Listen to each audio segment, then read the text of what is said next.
Magandang hapon po, Miss Merlo.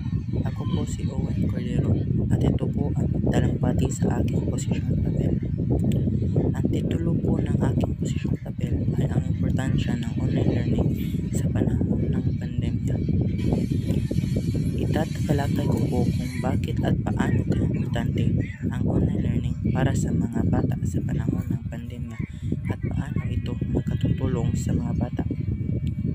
Sa kabila ng mga hamon na dala ng pandemya, ang online learning ay nagsisilbing sagot at makabuluhan na hakbang sa pagbibigay ng edukasyon sa ating mga kabataan.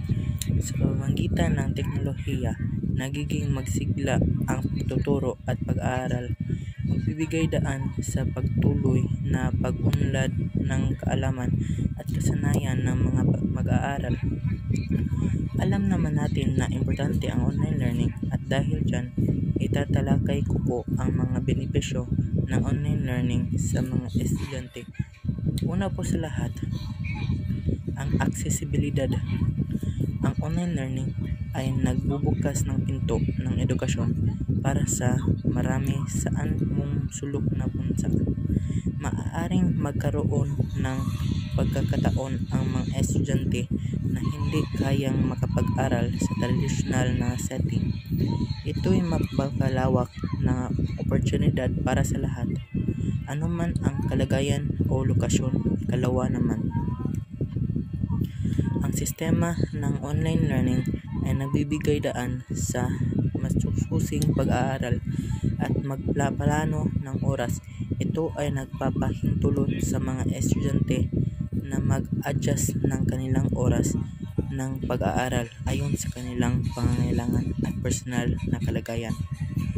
Ang flexibility na ito ay nagbibigay ng kahalagahan sa pagtutok sa bawat individual na pangangailangan ng mga mag-aaral.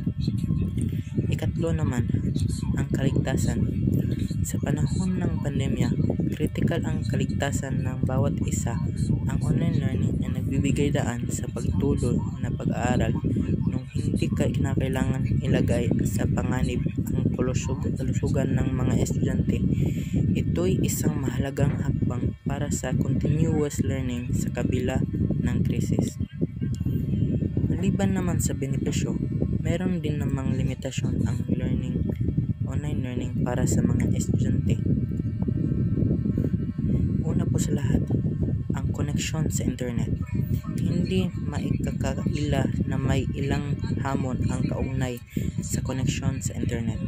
Ang hindi sapat na access sa mabilis at maayos na internet ay maaaring maging sagubal sa pag-aaral ng ilang estudyante na nagbibigay ng agwat na sa access sa edukasyon. Ang personal na interaction.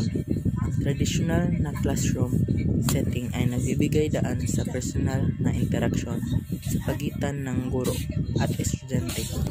Ang kakulangan sa ganitong aspeto ng social interaction ay maaaring magdulot ng kakulangan sa karanasan at pag-unlad ng mga mag-aaral. Ikatlo naman, ang distractions. Ang pag-aaral sa bahay ay maaaring magdulot ng iba't ibang distraction tulad ng household chores o personal na gawain na maaaring makaapekto sa focus at dedikasyon ng estudyante sa kanilang pag-aaral. Sa kabila ng mga limitasyon, mahalaga ang pagtataguyod sa online learning sa pamamagitan ng mga sumusunod na hakbang. Infrastruktura.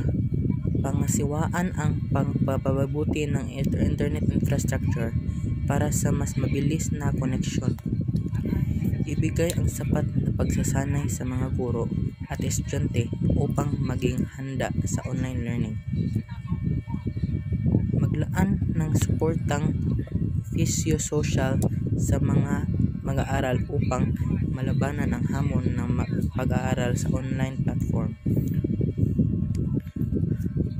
I-develop ang mga best practices sa online learning para sa mapabuti ang kausayan ng sistema.